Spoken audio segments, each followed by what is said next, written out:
William of Normandy and how he controlled England, or how did he control England. That's one thing that could well be coming up on your end of year exam. Okay, so that's what I'm going to be talking about in this video, what William did after the Battle of Hastings. So let's go back to the end of the Battle of Hastings. Harold's dead, William has won the Battle of Hastings, so William is now King of England. No, he's not. He has to then go to London to proclaim himself king. Because one thing you don't really need to know about this for your exam, but it's a bit of extra information.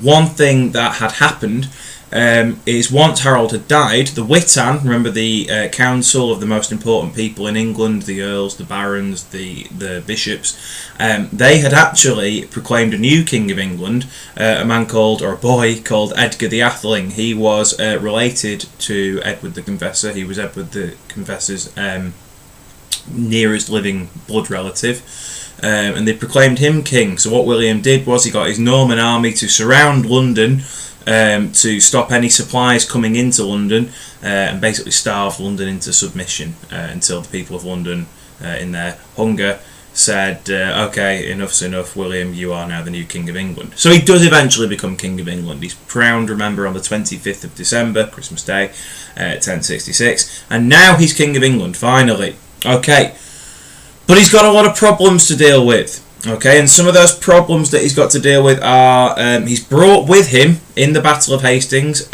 many Norman earls and barons and lords who have agreed to help William in the Battle of Hastings, provided he rewards them. As long as they're still alive at the end of the Battle of Hastings, William has promised that he will reward them. So he's got to reward these barons and these lords, these Norman barons and lords, with land or riches, money basically, in some cases both. So he's got to get that land and that money from somewhere, and he's probably going to take it from England, because there's plenty of both in England that William has now got his hands on. So that's a problem. He's got to reward these barons and lords and keep them happy. Now remember, he doesn't know England very well. He's only been to England once or maybe twice. Okay, we know he came once in 1051 to see Edward, but then he'll have probably only seen London. Okay, he'll have arrived on the south coast, probably somewhere like Hastings, gone to London to visit Edward, and that'll have been it. That's all he's seen of England. He's never been to the north or the east or the west. He's only ever really been to the south or the south coast and London, which is obviously in the southeast. But he doesn't know England very well. He doesn't know who's got the money. That's the most important thing. Remember, William is quite a greedy king. He's a bit obsessed with money, and he needs to know who's got the money and where it is. But he doesn't know that. He needs to know who's got what and what is around in England. He can't speak English. That's another problem for his communication. People communicating with him from England, and him trying to communicate to the English himself. He doesn't speak English. That's another problem. Also, lots of English people don't like the Normans. They don't like William, and they don't like the Normans. They never wanted a Norman king. They wanted an English king like Harold Godwinson. They don't want him, so he's going to potentially face quite a few rebellions, and we know from lessons we've done this year that he does face rebellions from the English people. So he's got all these problems to deal with. So the big problem he's got overall is control. How does he control England, a country where all these problems are happening, or all these problems that he's got? How does he control England? Well, he controls England in four ways, or four ways that I'm going to talk about. There are others, but these are the four ways that you will need to know about. Number one is castles. Builds lots of castles. I'll talk more about that in a minute. The harrying of the north using terror, or the harrying of the north in this instance to control the country. I'll talk about that. The Domesday Book and the feudal system. I'll talk about each of those. Well, I'll start now. I'll start with number one, castles. Okay, castles, Norman castles. Now the Normans have a nickname at this time called castlemen. Okay. England doesn't really have any castles before the Normans arrive. They have fortresses, but they don't really have any castles as such. The Normans bring with them castles. They build them in huge abundance, a huge amount of castles in areas of trouble, particularly on the Welsh border, because Welsh rebels and like to attack William. Scottish border as well, because Scotland has some rebellious people in it, rebellious Scots who also try and attack England quite a few times. On the coast, to maybe stop any potential invaders, there's always the risk that England as an island is going to get invaded. It's been invaded in the past. William himself technically invaded the country, so he builds a lot of castles on the coast to protect the coast and keep a lookout. And towns and cities or places where there are large numbers of people, large numbers of English people who could rebel against him. Remember that there are only about 7,000 Normans in England, 7,000 Norman soldiers and barons and lords. There are 2 million English people. Okay, and remember, most English people aren't happy about William and the Normans controlling the country. So you don't really need to do the maths. 7,000 Normans versus 2 million English. Well, straight away there's a big imbalance there. So the castles will help protect these Normans. So castles are built. We've looked at several different types of castles, and again in your revision you should be looking at these motte and bailey castles, stone keep castles, and eventually concentric castles. You should be looking at these castles. Okay. Now I'm not going to go into too much detail again because your revision should be doing this for you, but castles are used for protection, used for protecting the Norman barons and lords in these places. They also store soldiers, so if there is any trouble, the soldiers can they can open the gates or the palisade of the castle, and the knights can go out and deal with this trouble. And they're incredibly strong, incredibly strong.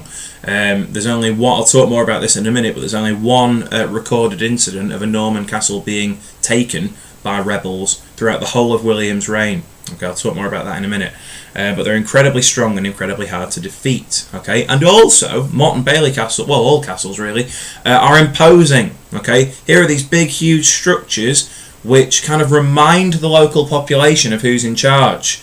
Okay, so if there are any English rebels kind of in the fields thinking, do I want to rebel against the Normans? Do I want to start a fight? Well, if they cast their eye to the castle, which you can see for miles and miles around, the bigger castles in particular, they think, oh, well, there's a visual reminder of the power that William and the Normans have got. So maybe I don't really want to, cause any trouble. So castles are used for those things there. And again, revision.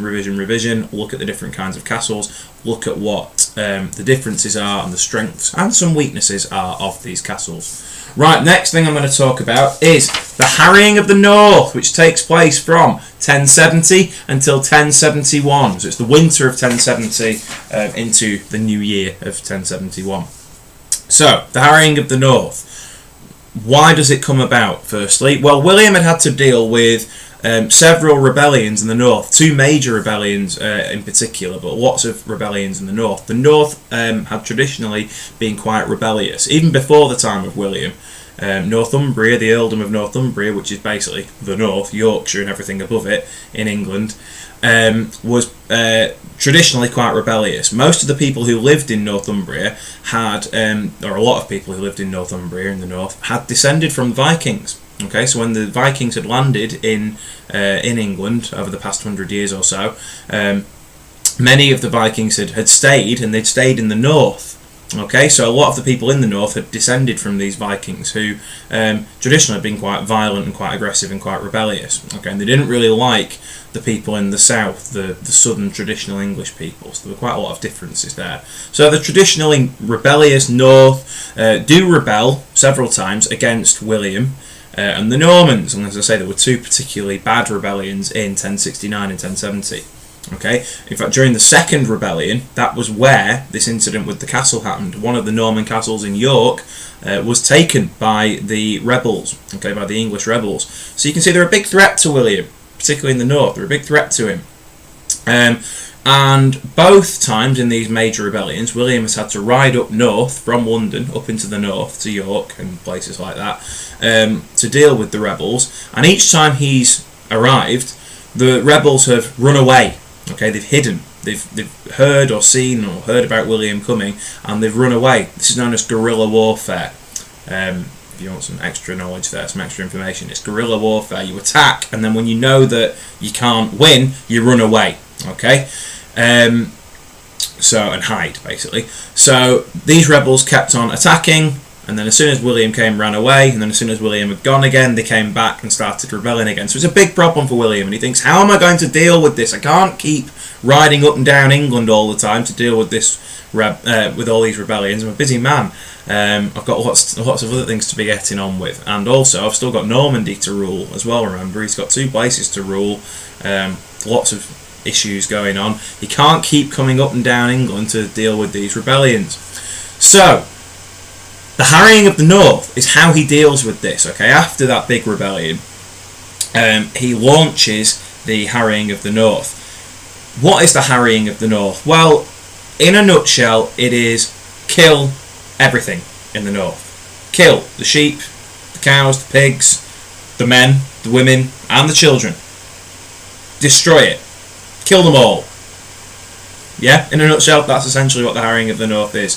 Destroy the crops. Either burn them or take them. Destroy the crops. Leave the north basically destroyed. Uninhabitable, large parts of it anyway. Kill anything you can and everything you can in the north, and basically leave it a wasteland. Okay, so this is basically a punishment for the north for these rebellions that have gone on. It's also a warning to any future rebels in the north and around England. This is what happens to people who rebel against William. So it's a lesson for all the people of England, especially the rebellious northerners. And it's a hugely disastrous event for the north of England. 100,000 people, maybe even more, die as part of the harrying of the north, either being killed by the Normans themselves at the end of a Norman sword, or starving to death, because, as I say, all the cows and the sheep and the pigs and the chickens and what have you are killed, so they can't be eaten or used, and the crops. So the people who don't die at the hands of the Norman swords or flames when they burn buildings down are left to starve. 100,000 people die, more, maybe even more. People have got nothing left in the north. There's absolutely nothing left. To the point where, and this has been written down, recorded at the time, they end up eating anything they can find, which is horses, dogs, cats, even, this is on record, even each other. There's records of cannibalism, because there's nothing else to eat. People are forced to literally eat each other. That's how hungry and how desperate they are. So that, I think, gives you an idea of just how much devastation and how much destruction is brought about as a result of the harrying of the north. William actually regretted this on his deathbed. Okay, it's one of the few things where William actually showed some regret on his deathbed. He basically said, I do regret the harrying of the north. It was a bit extreme. I do regret doing that. Because many other people who support William at the time, we looked at William of Poitiers, actually say, okay, we like William and we think he's great, but even this is a bit, not sure about that, William. I think you've gone a bit too far there. So this has a huge impact on England. Okay, other than the death and the destruction, in the Domesday Book, which I'll talk about in a minute, 60% of Yorkshire is listed as wasteland, as in there's nothing there. This is useless land. There's no life there at all. So again, that gives you an idea of the devastation that comes about there. And the other big impact is, we've obviously had the rebellious north, the north rebelling all the time against William. They'd never do this again. They never rebel against William again in the north. So I think they do learn their lesson. Partly because a lot of the northerners are now dead, but also, they do kind of learn their lesson that they shouldn't rebel against William because they've seen what can happen. And it's a message, as I say, for the rest of England as well. They think William is capable of, some really nasty stuff, and we don't want to be a victim of that ourselves. The Domesday Book. The Domesday Book. I put a little money sign down there to give you an idea of the Domesday Book. The Domesday Book, we've talked about this in lesson, is a book commissioned by William, finished in the year 1087, which incidentally is the year that William dies.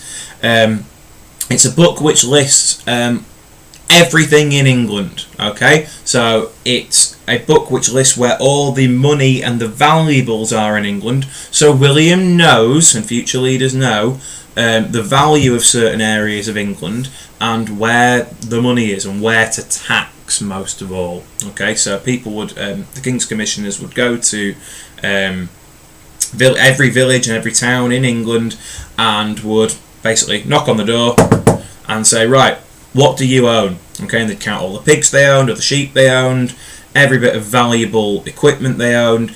It was a record of who owned what, and therefore William would know, as I say, who to tax, where to tax, who had the most, who had the least. It gives William an idea of England, and it's one of the solutions to those problems that I talked about earlier about William doesn't know his country very well. Well, the Domesday Book gives him a great idea now of what the country looks like. This is way before Google Maps or Google Earth or whatever. This is his way of finding out what's around in England, and most importantly, who owns what, so he can tax accordingly. Finally, also related to money, we've got the feudal system, okay, and I've drawn this for you. You have a much better drawing of this in your books because we did this in lesson, but just to remind you, the feudal system, okay, it looks something like this. This is something that William introduces to England, English life, okay, and it's basically a hierarchical system. So you've got the king at the top, William. Underneath him are the barons and the lords and the earls, the knights underneath them, and finally the peasants or the villeins, okay. And it's a system which basically gives land to each of these groups. So the king will give out land to the barons, big earldoms or big chunks of land. That will then be divvied up to the knights, who will then give very small strips of land to the peasants. Okay. Well, what does everybody get in return for this giving out of land? Well, William has a great time with this because all the money that is paid for this land in rent or tax basically comes up to him. William gets very rich out of this. The barons who he gives the land to promise William money and soldiers. Okay, so William says, right, I'm going to give you control of this big chunk of land in England, and in return for that, barons, I want you to pay me for it in the form of a tax, and I also whenever I need an army, I need you to promise me soldiers, okay, that I can use in an army. So that's what they give to him, and they promise their loyalty as well. The barons then give out smaller chunks of land to the knights, okay, and the knights promise or give the barons some money for this, so they pay a tax, and they promise their service. So they say, okay, when William does come calling for an army, we will fight for you, okay. Now the knights, they're not farmers, they don't know how to farm, they need people to farm this land for them, so they give out strips of land to the peasants, and I mean strips, not very big strips of land at all. They give this to the peasants, and the peasants again pay money for it, they pay tax for this, and they also promise the knights or the lords that they will work on their land as well. Okay, so here's money for my land that I'm going to farm myself, but also I promise that I will come and work on your land as well, a certain number of days a week. We've talked about that in lessons as well. Okay, so the feudal system, that's how it works, and that's another way of William controlling the country. Okay, and we've talked about this as well in lessons, how William is basically giving people land, but he keeps control of it basically because they have to pay money for it, and if they don't, if there's any kind of rebellions, if any of the barons say, well actually I'm not going to pay you money, William says, right, I'll take your land off you for that then. So it's another way of William keeping control of the country.